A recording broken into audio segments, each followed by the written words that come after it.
Duncan's Bluff. It was wintertime on the island of Sodor.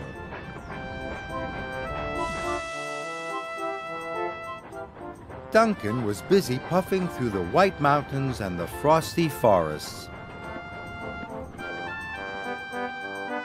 He was proud to be a narrow-gauge engine. Duncan was delivering coal to the villages. They were going to need extra coal from the main coaling plant.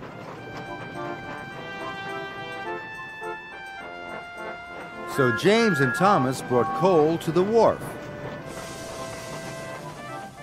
Duncan chuffed in to talk to James. "You were a long time getting here," teased Duncan. "You're lucky I came at all," wheezed James crossly. "I've got an important job to do later. I'm taking some children to a concert."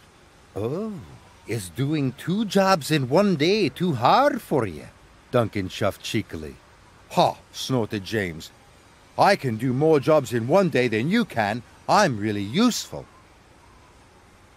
This made Duncan cross. "How about a wee contest?" chuffed Duncan.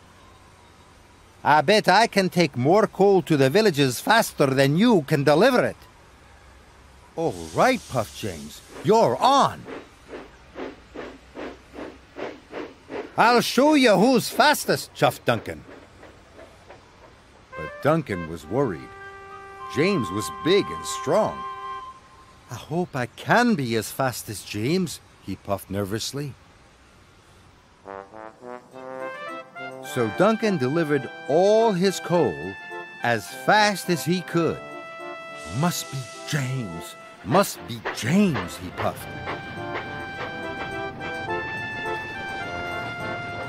But when Duncan arrived back at the wharf, James was waiting for him. "I told you mainline engines were the fastest," teased James. Duncan looked at the long line of freight cars. There was plenty of coal for the villages there, but Duncan didn't want to lose. "Oh, is this all you brought?" he tooted. "The villagers need lots more coal than that." "Then I'll bring more coal than you have ever seen," huffed James. James raced back to the coaling plant. And Duncan delivered the coal to the villages.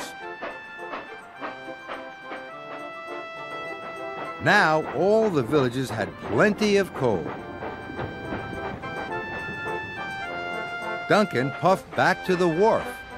But when Duncan arrived at the wharf, there were still lots more coal cars waiting. So Duncan decided to play a trick. "I'll hide the coal cars before James gets back," he puffed. Soon, all the cars were hidden. "Now James will think I've delivered all the coal," Duncan chuffed cheerfully. James had collected lots more freight cars from the coaling plant. He was puffing harder than he had ever puffed before, and he was using lots of coal. At last, James arrived at the wharf. There was Duncan. "You still haven't brought enough coal," teased Duncan. "I thought you were supposed to be really useful." "I'll soon be back with so much coal," puffed James. "It will take you all winter to deliver it." "Oh, we'll see," puffed Duncan. James still had to take the children to the concert, but he had been puffing so hard he had used up all the coal in his tender, and soon he ground to a halt.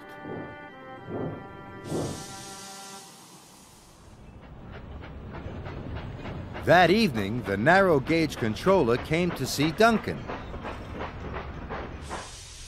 "James is stuck. He has run out of coal," he announced. "Now he won't be able to take the children to the concert." Duncan felt terrible. He thought about all the coal cars he had hidden. He thought about James, and then he thought about the children. I have to tell you about the hidden coal cars, he wished.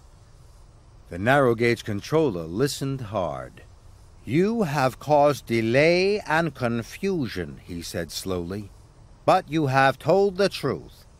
And a useful engine always tells the truth. I'll only be a really useful engine if I can help James, whistled Duncan. So Duncan collected one of the coal cars he had hidden.